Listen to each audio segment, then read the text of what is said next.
And for more on this, we are now being joined by John Erath. He is a Senior Policy Director for the Center for Arms Control and Non-Proliferation in Washington. John, good to see you and welcome to the broadcast. We've seen what has been happening in Moscow. Now the Wagner chief, Yevgeny Prigozhin, has moved to Belarus.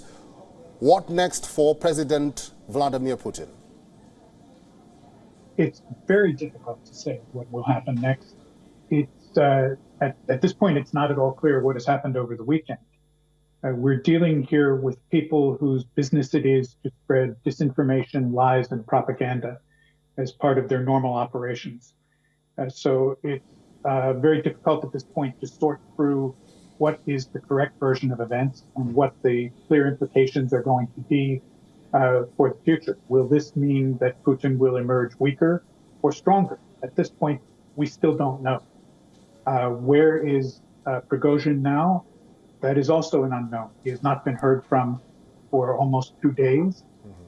He was reported on the way to Belarus, but there is no evidence that he has done this yet. So at this point, there are still more questions than answers. John, still talking about Prigozhin and his whereabouts, we do know that some of his communication tools like Telegram are seemingly or very quiet over the past 2 days. Do we know what deal was signed between Yevgeny Prigozhin and also the Belarusian president, Alexander Lukashenko, and how it looks like? We know very little for certain. It was reported that Prigozhin would be moving his base of operations to Belarus, that this was done with the intervention and support of Lukashenko, but the details are still unknown. It was also reported that some or most of the Wagner fighters in Russia and Ukraine would be transferring over to the regular Russian army, that they would be signing contracts.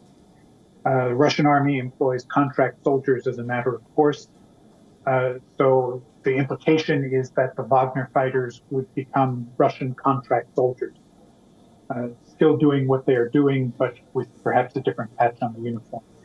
But it remains to be seen how many of them and what the status will be in the future. John, there were statements that were made yesterday by U.S. Secretary of State Antony Blinken, and also NATO Secretary General Jens Stoltenberg has made a similar statement today. He says that Wagner mutiny demonstrates Russia's weakness. What do you make of that statement? I don't think I could put it any better than Mr. Stoltenberg did. It is a demonstration of the weakness. It is further clear evidence that the war was a mistake, that it should not have started, and this is leading to division in the Russian people.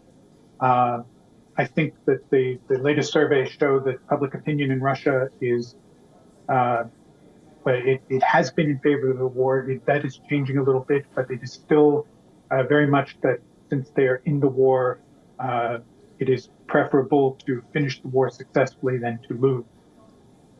So how that will affect it, we will see. But undoubtedly, a visible division amongst Russian forces is a sign that things are weakening on that side. All right. I've been talking to a Senior Policy Director for the Center for Arms Control and Non-Proliferation in Washington, D.C., John Erath. Thank you very much for talking to WION World is One today. You're very welcome. WION is now available in your country. Download the app now and get all the news on the move.